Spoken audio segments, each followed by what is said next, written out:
કેશોદના ગ્રામીણ વિસ્તારમાં બળાત્કારની ઘટના, આરોપીની ઝડપી ધરપકડ કરાઈ, વિસ્તારમાં ચકચાર મચી જવા પામી। કેશોદ તાલુકાના ગ્રામીણ વિસ્તારમાં બળાત્કારની ગંભીર ઘટના સામે આવતા સમગ્ર વિસ્તારમાં ચકચાર મચી। પ્રાપ્ત માહિતી મુજબ પીડિતાની ફરિયાદના આધારે કેશોદ પોલીસે તાત્કાલિક ગુનો નોંધી આરોપીની ધરપકડ કરી કાયદેસરની કાર્યવાહી હાથ ધરી।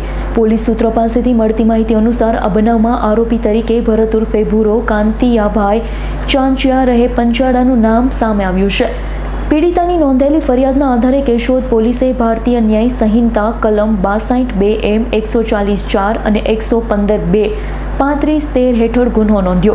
ફરિયાદ નોંધાતા પોલીસ તંત્ર દ્વારા તાત્કાલિક કાર્યવાહી શરૂ કરવામાં આવી। આરોપીને ઝડપી પાડી કસ્ટડીમાં લેવામાં આવ્યો છે। આરોપીની પૂછપરછ ચાલી રહી છે। ઘટનાની વધુ તપાસ પીએસઆઈ જે.આર. વાઝા દ્વારા હાથ ધરવામાં આવી। પોલીસ તંત્ર દ્વારા ઘટનાની તમામ પરિસ્થિતિઓની વિગતવાર તપાસ સાથે જરૂરી પુરાવા એકત્રિત કરવાની પ્રક્રિયા ચાલુ। કેસની ગંભીરતાને ધ્યાનમાં રાખી કડક કાયદેસરની કાર્યવાહી કરવાની ખાતરી પણ આપવામાં આવી। બનાવથી ગ્રામીણ વિસ્તારમાં ભય અને રોષનો માહોલ જોવા મળ્યો। સ્થાનિક લોકોમાં આરોપી સામે કડક સજા કરવાની માંગણી ઉઠી। મહિલાઓની સુરક્ષા અંગે પ્રશ્ન ઊભા થયા। પોલીસ દ્વારા લોકોમાં અફવા ન ફેલાવા, કાયદો વ્યવસ્થા જાળવવા અપીલ કરવામાં આવી। તેમજ કોઈ પણ શંકાસ્પદ માહિતી હોય તાત્કાલિક પોલીસને જાણ કરવા વિનંતી કરવામાં આવી।